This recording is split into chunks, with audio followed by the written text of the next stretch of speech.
Minutos de volta com Folha no Ar, primeira edição, numa gentileza dos laboratórios Plínio Bacelar e Proteus, serviços de saúde e medicina ocupacional.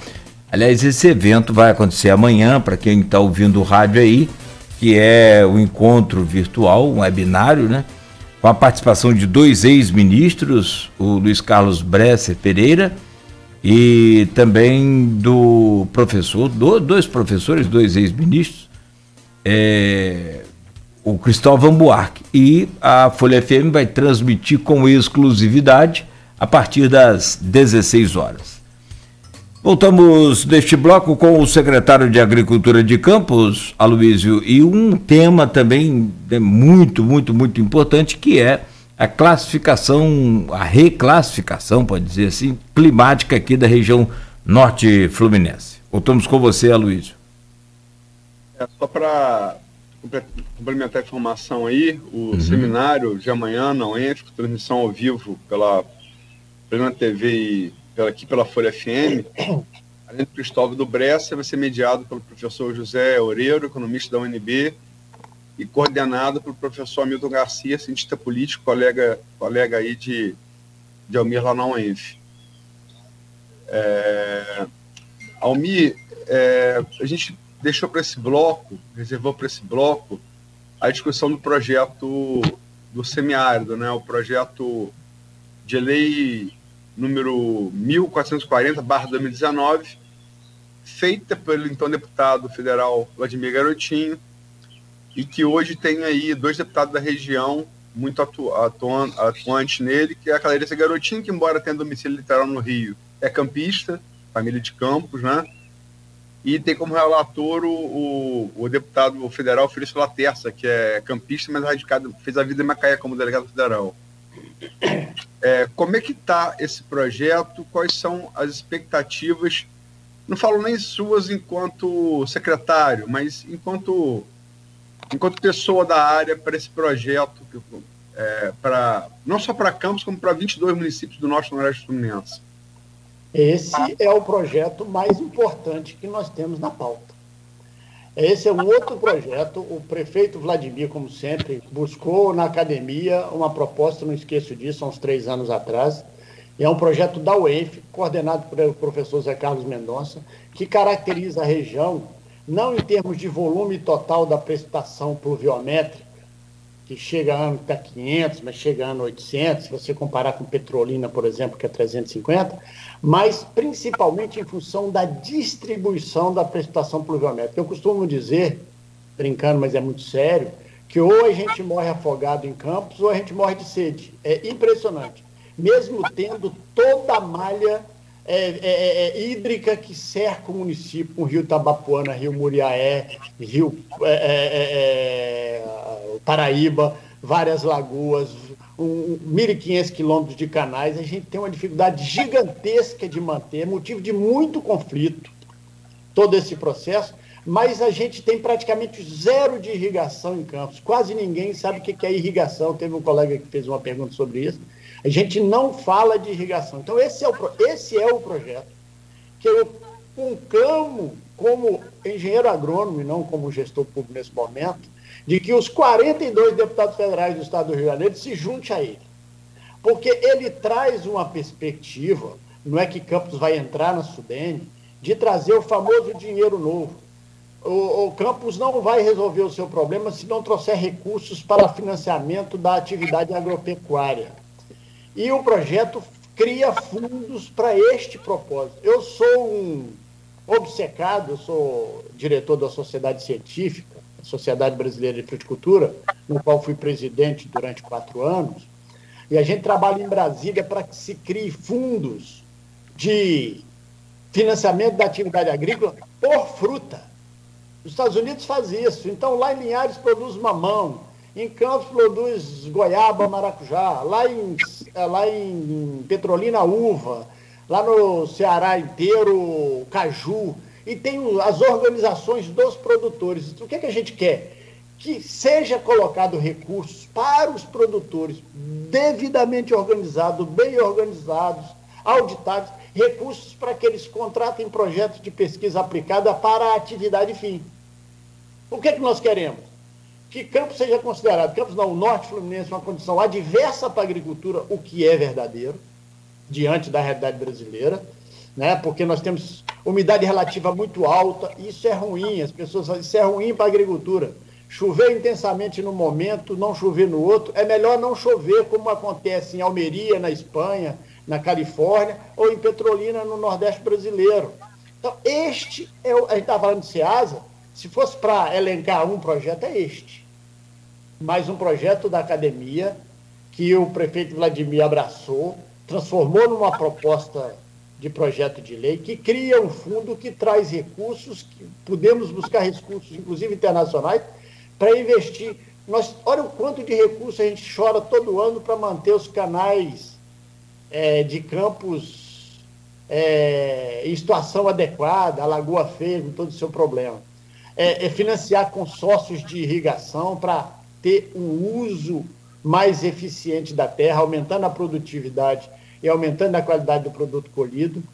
Então, esse projeto, nós temos aí o deputado Latessa, a deputada Clarissa, que é a presidente da comissão, e, com certeza, vários outros deputados. Os prefeitos dos 22 municípios precisam compreender a dimensão disso. E eu vou falar como capixaba do Norte. Lá, quando nós entramos na Sudene, foi uma revolução, mudou tudo. Lá na frente nós vamos falar de regularização fundiária. Então, duas coisas são importantes. Capacidade do agricultor de buscar recursos para investir na atividade agrícola. No mundo inteiro não se faz agricultura sem financiamento. Financiamento para que a atividade circule. Então, este projeto de caracterizar uma condição adversa para essa nossa região, ele é comprovado cientificamente como uma condição adversa, né? Estudos de 40 anos, feito sob a tutela do professor Zé Carlos Mendonça, coloca isso na pauta, e, felizmente, o prefeito Vladimir, então deputado federal Vladimir Garotinho, buscou essa proposta, sentou dentro da UENF, com o pessoal das ciências agrárias, falou, qual é o projeto? Eu disse, o projeto é esse. E aí a gente precisa. Esse projeto, Aloysio, ele é de uma... Eu acho que a cidade precisa compreender a magnitude dessa proposta, para que a gente tenha um financiamento adequado à produção agrícola na região norte e noroeste do estado do Rio de Janeiro.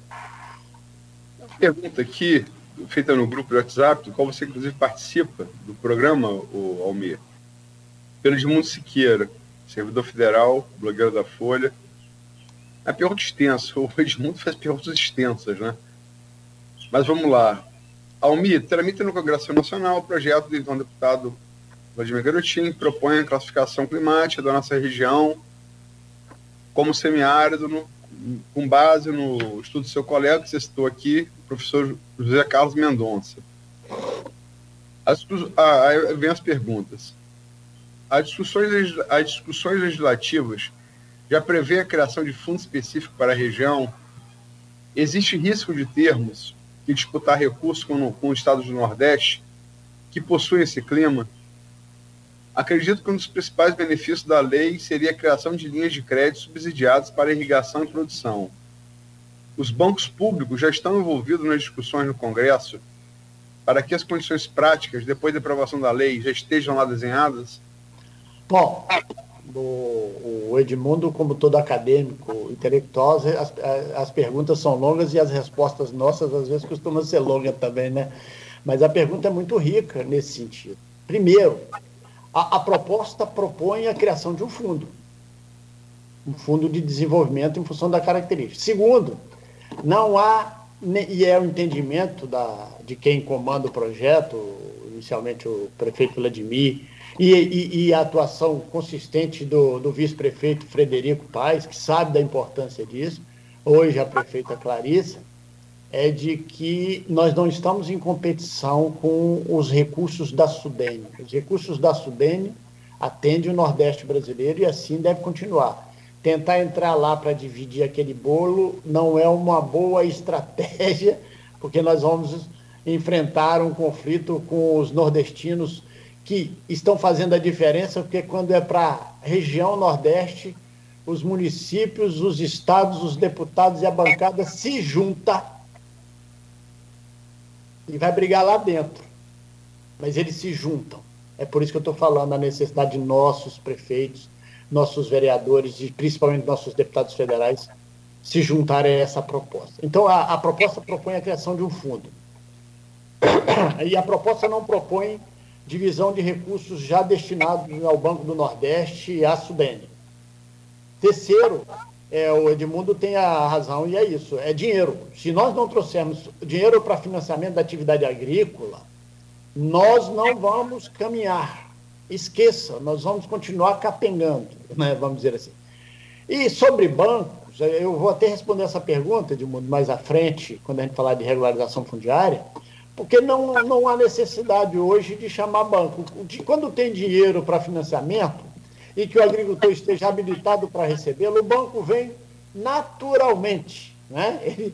Ele chega para perto naturalmente, em qualquer situação. Então, não há, pelo menos eu não conheço, não sou um expert em tramitações de projeto de lei dentro do Congresso Nacional, mas pelo que eu sei, não tem ainda um entendimento com bancos para este tipo de financiamento, porque a gente quer ter o dinheiro para que bancos ou organizações com essa capacidade tenham o gerenciamento para financiar a produção agrícola. Outra pergunta aqui, você falou de irrigação, tem outra pergunta aqui, longa também, o Armandão, Armandão. Aham. Dados da Agência Nacional das Águas e Fundo das Nações Unidas para Agricultura e Aglomeração e Alimentação indicam que o setor de agronegócio é o principal consumidor de água no Brasil. Tudo indica que a cada 100 litros de água tratada, outros 7,2 vão para o setor de agronegócio. Os dados mostram que 70% do abastecimento é endereçado para a agricultura e pecuária, a seguir e bem atrás a indústria e mineração com 12%, enquanto a população utiliza só 4%. A preocupação com as existentes crises hídricas em várias regiões e consumo exagerado, principalmente o imenso desperdício, coloca um tema, uso onerado da água na produção e foco em Brasília. O que representa, é a pergunta dele, o que representaria a nível de custo nas práticas de cultivo no produto final a adequação à obrigatoriedade da cobrança pelo uso da água? Já existe por parte da Secretaria preocupações e estudo nesse sentido? Vamos lá, é uma pergunta longa e o Armando ele é um bom estudioso do tema. Eu não sei de onde ele pegou a informação, mas pelo que eu ouvi aí, e lá no grupo também eu li, está falando que o agronegócio usa 70% da água tratada. Ou isso é uma informação para lá de equivocada ou é maldosa. Não sei de onde é a informação. É maldosa contra a agricultura. Que eu conheço, eu não conheço, é agricultor que usa água tratada para irrigar, porque ele não é maluco, vai quebrar. Tá? Então, a pergunta vem com uma informação que certamente ele buscou em alguma fonte, né, na ANA, está dizendo que é a Agência Nacional de Água, falando em água tratada. Eu vou ser franco, e assim como eu sempre sou, é uma maledicência contra a agricultura, sempre. Segundo, quem é que dos últimos 26 anos, 27 anos que eu estou em Campos, é sempre isso, o Rio Paraíba diminuiu, o seu fluxo, a Tafona está sumindo, não sei o quê. E quem é que a gente aponta como o culpado? Guandu, que atende cidades, não é isso? Atende cidades. Então, a gente tem que parar de achar e sempre cutucar a agricultura como o dono das maledicências. Isso eu como agrônomo, a mesma pauta a gente faz para agrotóxico, né? A palavra já por si já assusta todo mundo. E segundo, a produção agrícola, ela usa e devolve água. Na maioria das vezes, limpa. Temos problemas com o uso de agrotóxicos, lençol freático, adubação, temos, né, Maria? O consumo o consumo direto humano usa água e devolve o quê? Esgoto. Quem consome água são os 4, 5%, que devolve rios poluídos para a gente usar na agricultura. Mas aí vai. Nós, na região, não temos um processo de irrigação. praticamente zero, o que é uma pena. O que é uma pena. Nós não temos saída, e nós estávamos discutindo o projeto semiárido, e essa pergunta do Zé tem muito a ver com isso. Então a gente precisa sim ter outorga de água. Não necessariamente paga. Não necessariamente paga, porque alguém vai pagar. Quem vai pagar é o consumidor final. Né? Se nós tivermos água em abundância, nós não estamos aqui em Israel, nós estamos aqui na Espanha, nós não estamos aqui na Califórnia, nós temos que ter outorga para ter um controle sobre o uso equilibrado de água para irrigação, mas também sobre o uso equilibrado de água pelas populações e pelos tratamentos dos efluentes que são jogados nos rios, que voltam para a atividade agrícola. E a outorga, ela precisa ser tratada com base na ciência. Nós podemos usar muito eficientemente a água no campo, para a agricultura, para fazer fertirrigação, sabe? O uso eficiente do solo e produção eficiente e qualitativa de alimentos. Para isso, nós precisamos ter um controle melhor do manejo hídrico. Nós temos técnicas agrícolas importantíssimas para a utilização no manejo, que usa menos água e devolve a água para o lençol freático, que vai abastecer os nossos rios. Então, assim, eu tenho muita preocupação com a forma como fazem os grandes negócios agrícolas, o agronegócio, da maneira pejorativa que coloca, ele usa pouca água em várias instâncias. A produção animal intensiva usa muito, soja no Brasil não é irrigada na maioria das vezes, cana no Brasil não é irrigada na maioria das vezes. Muita gente que usa água, principalmente para produzir hortifruti granjeiro, são pequenos agricultores que, se nós estabelecermos outorga de água, nós vamos cobrar dele.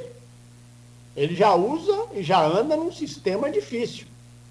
E nós temos que olhar para o pequeno agricultor com um sistema de sustentabilidade. Então, cobrar por cobrar, eu não sou muito favorável, não. Mas a Secretaria de Agricultura, ela tem essa preocupação, é tanto que acha que o projeto semiárido, chamado semiárido, ele é o mais importante para cá, porque ele traz para nós uma dimensão sobre o manejo e o uso eficiente de água. Não precisa nem ser produtor rural. Eu tenho algumas frutíferas na minha casa Tafona, algumas que, tudo com um quintal, não uso água tratada para irrigar aquilo, eu uso água de poço artesiano, né? Mas a matéria diz claramente, né? Água tratada. É uma péssima informação, mas como sempre vem pancada para a agricultura, e eu estou aqui para mostrar que não é bem assim, eu sempre acho que tem ali uma maldade, sabe? Luiz, você me permite só... Lógico. É sobre essa questão da irrigação, e aí o assunto, né, abordado pelo Almir e a defesa pela agricultura se faz, né, tão justa quanto necessária. Mas assim, o que eu não entendo, e aí talvez por ignorância mesmo, mas é bom provocar o Almir para ele explicar para mim e para gente que não entende. O Campos tem 1.500 quilômetros de canais artificiais. Eu acho que é a maior rede de canais artificiais do mundo, se não a maior, uma das maiores. América Latina. Da América Latina. Obrigado, Luiz. E aí eu te pergunto, como que Campos não tem irrigação? Porque Campos não tem agricultura. Forte, Almir. A gente precisa, vamos à realidade. O que nós colocamos?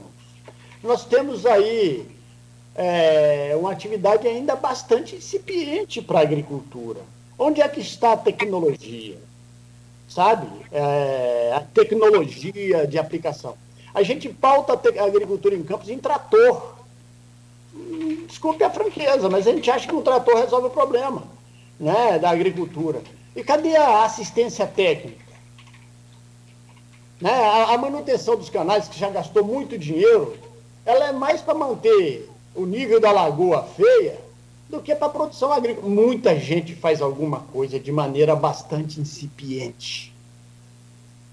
Nós temos uma riqueza em Campos, a maior riqueza que Campos tem na história, que é a cana-de-açúcar. e que precisa ter manejo de irrigação se sustenta economicamente, é um grande debate.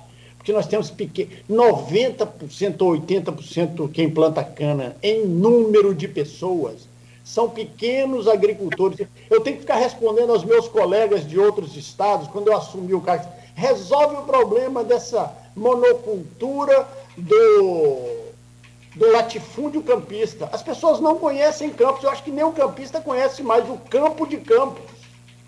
O campo de Campos é feito por pequenos agricultores abandonados, que precisam ser cuidados no ponto de vista de que a tecnologia e a assistência técnica chegue e que ele esteja disposto a fazer. Então a gente quer mostrar quem quer fazer, para que ele siga o bom exemplo. Quem não quer fazer, não quer entrar, fique fora, vai cuidar da sua atividade, faz muito bem, porque a atividade agrícola é uma atividade penosa. Né? Então está o agricultor no campo sem estrada, vamos falar disso, sem internet, sem tecnologia, sem assistência técnica, recebendo no WhatsApp fake news o tempo inteiro. E acreditando nisso, como diz as pesquisas aí de fora. É uma pena. O Luiz Barbosa falava muito sobre isso, que a reforma agrária em Campos se deu por herança, né? Eram grandes propriedades que foram vários filhos, e esses filhos tiveram filhos. E só para concluir, Aloysio, a cana ainda é quem dá dinheiro para Campos advindo da agricultura. Sim, basta ver o orçamento do ano passado, né? Comparar o orçamento do ano passado de produção com a produção de 2 usinas em Campos. Sim. A gente teve orçamento que pouco excedeu 1,5 milhão, né? E as 2 usinas moendo geraram divisas para o município 500 milhões, é quase 1/3. Isso é algo relevante em qualquer lugar do mundo, né? Menos em Campos, pelo que parece. Então, mas a gente precisa avançar na cana. Todo mundo sabe, quem trabalha na atividade sabe. Tem Paraíso, volta a moer esse ano, né, Almir? Paraíso volta a moer esse ano, né? Sim. E assim, a gente precisa plantar, a gente precisa ter, a gente tem que tomar cuidado para depois ter auxílio e não ter a matéria-prima. Assim vale para o leite, tem muitos laticínios em Campos, eu tenho colocado muito isso na pauta, né? O tempo inteiro em rede social. Tem muito laticínio em Campos que não tem leite para produzir, tem 2 fechados, financiado pelo Fundecam. Então, a gente precisa pensar na produção antes de abrir uma agroindústria, porque senão ela vai fechar. Trazer de longe é complicado. Algumas atividades na indústria de suco pode ser feito. No leite é difícil trazer, porque é uma produção diária, ele não se concentra, você não consegue conservar em situação... É igual a vacina da Pfizer, praticamente, sabe? A gente tem uma dificuldade enorme para fazer isso. Então, a gente precisa colocar na pauta o desenvolvimento agrícola com tecnologia para melhorar o uso da terra com alta produtividade. Alta produtividade sem irrigação, numa região que chove muito num período e não chove nada no outro, é impossível. Por isso o projeto do semiárido. Dá uma irrigada aí na garganta. Isso, por favor. Meu antiviral. Bom. E a gente pode fechar, Luiz? Então aqui são 8h45, apesar de que a entrevista com o Almir tem que ser tipo série do Netflix, né? Em vários episódios. Maratonar com ele aqui. Mas... Fala muito esses acadêmicos, né? A garganta vira um inferno. Já deu um pigarro de fumante sem nunca ter fumado? Mas aqui... Esse pigarro é de fumante mesmo, eu falo porque eu sou fumante. Tem aqui várias intervenções também aqui no Face, nosso streaming. Tem aqui o José Caldeira, ele diz aqui, esse conhece muito. Tira o chapéu, Almir Júnior, grande estudioso. Até que enfim que vejo... Desculpa, entrou outro comentário, pulou. Até que enfim que vejo alguém com coragem de tocar no assunto das águas para a atividade rural. Parabéns ao secretário Almir Júnior. Esse é o Robin Talimac que está falando aqui. E por aí vai. Bom, são 8h46, um rápido intervalo, a gente volta com o secretário Almir Júnior, fechando aí o programa de hoje ainda, com mais temas importantes sobre a agricultura da nossa cidade. E o oferecimento é dos laboratórios Plínio Bacelar e Proteus Serviços de Saúde e Medicina Ocupacional.